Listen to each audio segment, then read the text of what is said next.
own a gun? And I'm just like, oh, Americans and Chinese are obsessed with being a big country. Somewhat cultural anarchists. I know that is so important to try and understand.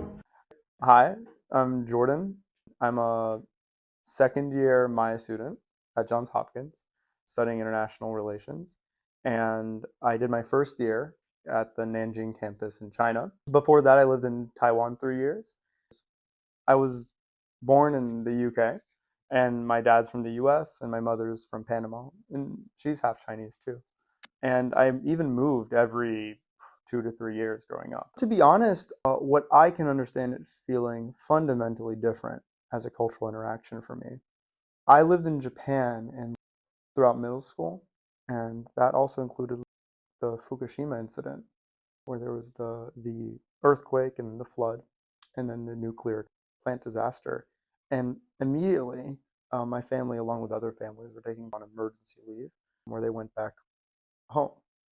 I ended up going back to Madison County, Florida, and I can't express the density of Japan compared to the unimaginably vast forests and fields of northern Florida there in that community, and the deep southern values contrasted with the urban Japanese culture. For me, that shift was insane, and I don't think I perceived it as such at the time, right? You're a kid or you're younger and you don't really see those things or think in those ways, but I think it's impossible to think it didn't influence a lot of my thinking, because then I got a direct comparison. Within a day, I was living in Japan, and then I ended up living in northern Florida, going to school in northern Florida. And then after a few months, I ended up going back to Japan. I was living in rural Virginia at the time, and I thought I wanted to go abroad and continue learning Chinese. Then I looked at the opportunity of going to Taiwan to teach. That seemed like possible. And I got to go over there, got to experience the language, the culture, the food. Then I really did love it. I was in Taiwan for 3 years. And again, it was kind of a shift. It's a similar shift as one I just spoke, from northern Florida to Japan. Maybe you could describe it as East Asian, dense society versus that really rural, spacious society.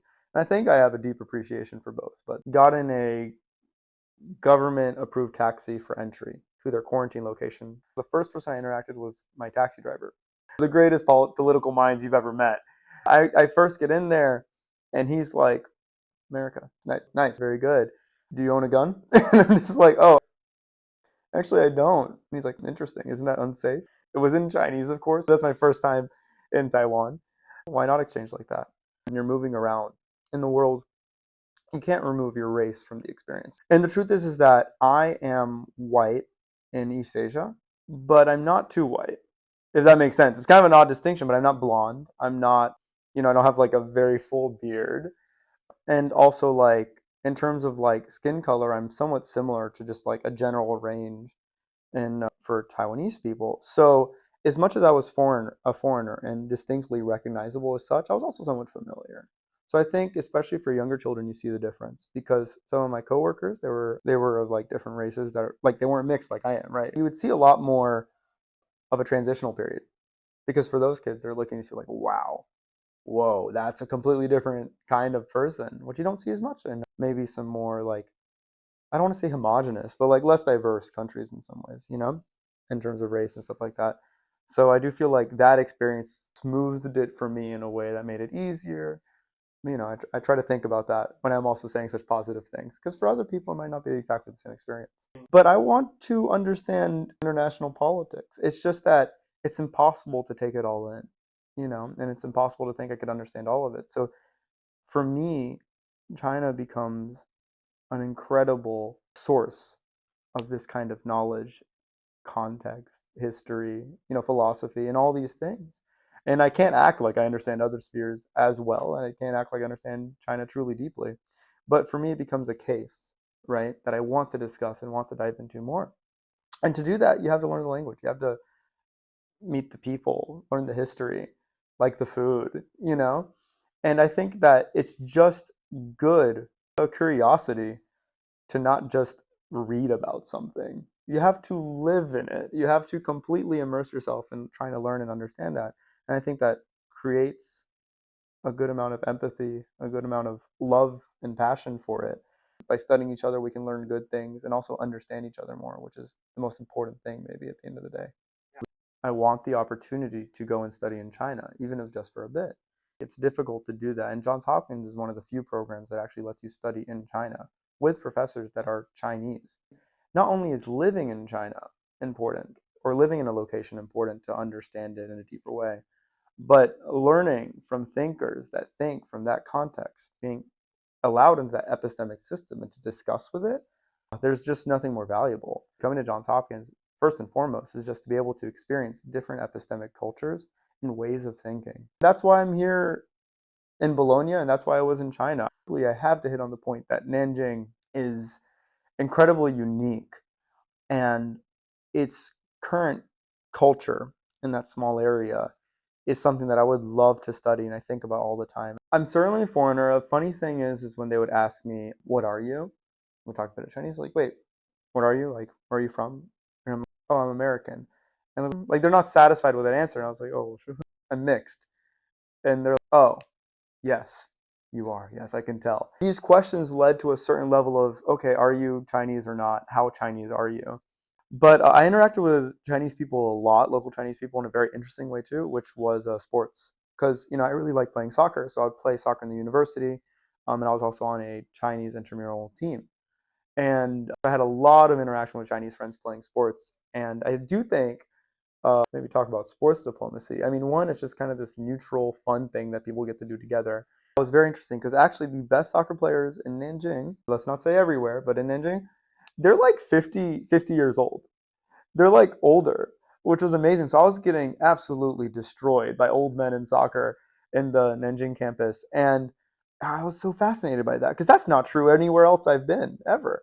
And I would always ask them and discuss it with them. And, they have their own opinions that are interesting. No, there was a huge one. First culture shock was the language itself. I thought I had studied, I was ready for. I think it's funny because that also influences another kind of opinion that I have, which is that China is huge, Mandarin is huge, the diaspora is huge, East Asian culture is huge in foreign affairs to reduce, to say Taiwan speaks Mandarin and so on. And it's not that it doesn't, but it's that in practice, you're going to find an incredible amount of challenges, an incredible amount of diversity, no matter where you go. Same when I got to Nanjing and had Nanjing professors. At times, I just couldn't understand what they're saying. And I think I've consistently run up against that kind of situation. That kind of linguistic culture shock is kind of a common theme. Americans and Chinese are obsessed with being a big country. But I'm like, wait, no, no, no, no, no. That's not where politics ends. But I think both Americans and Chinese tend to think big country, big power, big influence. As I think really fundamental part of the discourse that we don't admit as much. We don't talk about that a lot. But my goodness, Americans think that. You ever seen American overlay Texas on Europe? They're obsessed with that. And the same with Chinese. So that's an interesting similarity, I think.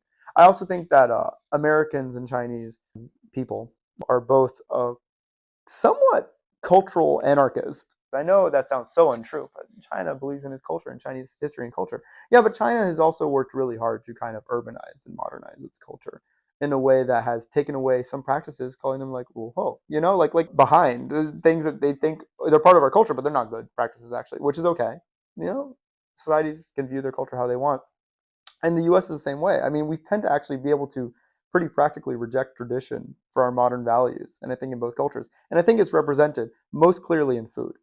Look at Italy is a great example. I mean, the whole point, right, is that none of the food represents the culture and must be protected. It's not only better, it's not only a better quality and value, but it's also like intensely important to maintain this ritual of cultural practice in the food. But in the US or in China, if I can pay you for it, you'll make it for me.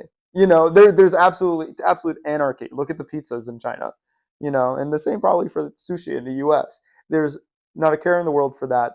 Maybe they're both interested in bigger things, thinking as big countries. But I think those are two huge similarities that I think are underappreciated. You're going to get replaced by AI if your answer is to get a job.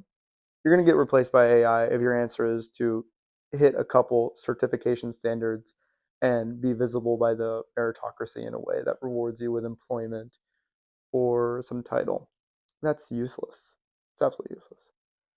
In the grand scheme of things, get a job. That's important. But no, I would say The truth is, if you are learning to deepen your understanding of the world and ultimately yourself, then you have to, at any point in time, try to expand your horizons. And that doesn't always mean going abroad. I mean, I think we have to face economic and functional realities.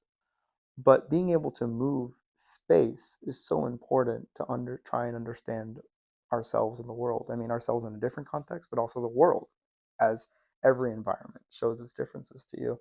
And if you are learning to understand, I don't care what it is, if you are learning to understand, then you have to move.